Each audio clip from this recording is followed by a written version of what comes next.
থাকতে পারে, এমনটাই বিজেপি সূত্রে খবর। সেই খবর সেটা দেখেই তিনি এদিকে অভিষেক বন্দ্যোপাধ্যায়ের ব্যবসার সব সম্পত্তি বাজেয়াপ্ত করা হয়েছে। শিলিগুড়িতে বিভিন্ন উন্নয়ন পর্ষদের সঙ্গে বৈঠকে মমতা বন্দ্যোপাধ্যায় এরকমই অভিযোগ করেছেন এবং তিনি দাবি করছেন যে তিনি ভয় পান না বলেই বিজেপির তাঁর ওপর এত রাগ। কার্যত আরো একবার রাজনৈতিক প্রতিহিংসার অভিযোগেই সরব হলেন তৃণমূল সুপ্রিমো। हमारे ऊपर एक थोड़ा गुस्सा ज्यादा है बीजेपी का। गुस्सा का कारण यही है कि हम डरते नहीं है।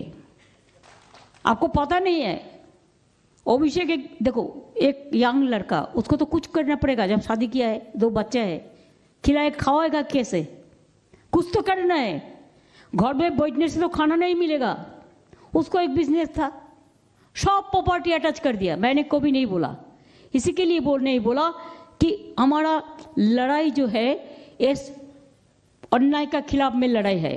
हमारा जो भी है आप ले लो, लेकिन आप लोकतंत्र को मत, उसका अधिकार मत छीनो। আর এই নিয়ে কথা বলবো সিজার মন্ডল আমার সহকর্মীর সঙ্গে। সিজার, খোদ মুখ্যমন্ত্রী বলছেন যে অভিষেক বন্দ্যোপাধ্যায় সম্পত্তি অ্যাটাচ করা হয়েছে। কারা অ্যাটাচ করেছে? ইডি অ্যাটাচ করেছে?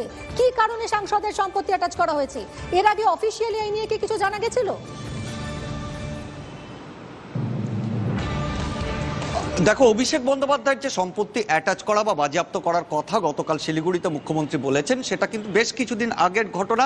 সেটা হচ্ছে নিয়োগ দুর্নীতি কাণ্ডে অভিষেক বন্দ্যোপাধ্যায়ের সংস্থা লিপস অ্যান্ড বাউন্সের যে সম্পত্তি অ্যাটাচ করা হয়েছিল, এবং সেটা কিন্তু সরকারিভাবে আদালতে কিন্তু এনফোর্সমেন্ট ডিরেক্টরেটের তরফ থেকে জানিয়েও দেওয়া হয়েছিল। কিন্তু তার বেশ কিছুদিন পর ইডির নাম না করে যেভাবে মুখ্যমন্ত্রী নির্বাচনী ঠিক আগে এই প্রসঙ্গটা উত্থাপন করলেন, সেটা বেশ তাৎপর্যপূর্ণ। তার কয়েকটা কারণ রয়েছে। একদিকে যেমন তিনি এটা বলে কোথাও বিজেপির রাজনৈতিক প্রতিহিংসার কথা এস্টাবলিশ করার চেষ্টা করছেন নির্বাচনী ময়দানে দাঁড়িয়ে।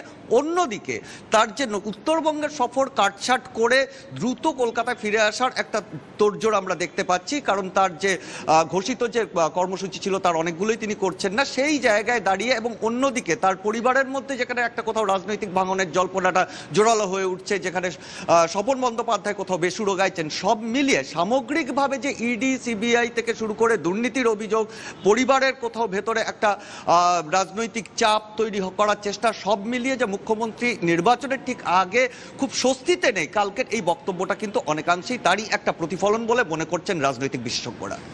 ধন্যবাদ সিজার। আর এই নিয়ে কি বলেছেন দিলীপ ঘোষ, আসুন শুনুন। অভিষেক একদিন কি খাচ্ছিল? খাওয়ার জন্য কি আছে? কাটমানি আছে, তোলাবাজি আছে, কয়লার টাকা, গরুর টাকা, সব টাকা তো ওইদিকে যায়। সেই জন্য এসব নাটকবাজি বন্ধ করুন। এত টাকা এলো কোত্থেকে? গাছ লাগিয়েছেন? 600 কোটি টাকার মালিক হয়ে বসে আছেন। বাড়ি গাড়ি ফুটানি কিসের জন্য? কি আছে? লোক জানে তো কোথা থেকে কি এসেছে, কোথা থেকে টাকা এসছে। আইনি প্রক্রিয়া চলছে, যদি দোষী না হন তো সব ফেরত পাবেন, স্বাভাবিক চলবে সব। পরের খবরে আসি। নিমতায় ব্যবসায়ী খুনে ঘোর রহস্য। ভবানীপুরের ব্যবসায়ী ভব্য লাখানিকে অপহরণ করে খুনের অভিযোগ উঠছে নিমতায় মাঠের কাছে ব্যবসায়ী